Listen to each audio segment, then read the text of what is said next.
ఓట్లు అడగడానికి వస్తున్నారని మాజీ మంత్రి సత్తెనపల్లి కూటమి అభ్యర్థి లక్ష్మీనారాయణ మండిపడ్డారు.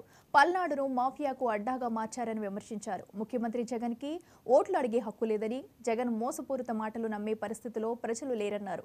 సూపర్ 6 పేరుతో టీడీపీ అధికారంలోకి రాగానే బీసీ డిక్లరేషన్ చేసి సంక్షేమ పథకాలు అందిస్తామని లక్ష్మీనారాయణ హామీ ఇచ్చారు.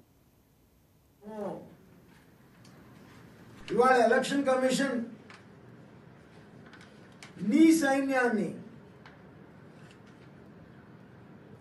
సైన్యంతో పెన్షన్స్ ఇవ్వద్దు అంటే నీ అసమర్థతో, నీ దగ్గర డబ్బు లేక ఆడలేక మధ్యల మీద పడి ఏడిసినట్టు చంద్రబాబు నాయుడు గారి మీద పడి అబ్బాండాలు చంద్రబాబు నాయుడు గారి మీద వేసినట్టుంది. మీ బాబాయ్ నువ్వు చంపి నారాసుర రక్త చరిత్రను రాపించినట్టుంది. ఇది మాత్రం దానికి దీనికి ఎంత తేడా లేనటువంటి పరిస్థితి.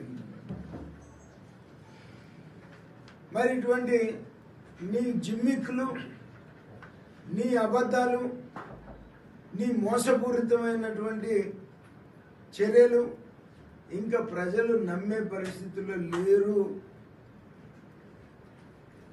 కాబట్టి ఇక నువ్వు చెప్పే అబద్ధాలు నువ్వు ఆడితే బాగుంటుందని చెప్పేసి నేను ఈ సందర్భంగా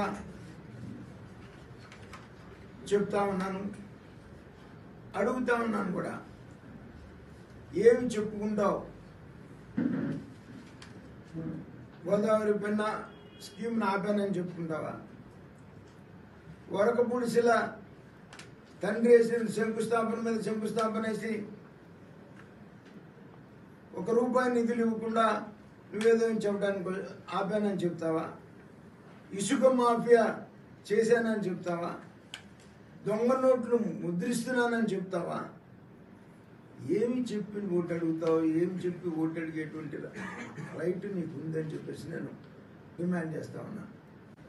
నువ్వు చంద్రబాబు నాయుడు గారు ₹200 పెన్షన్ 2000 రూపాయలు చేశారు.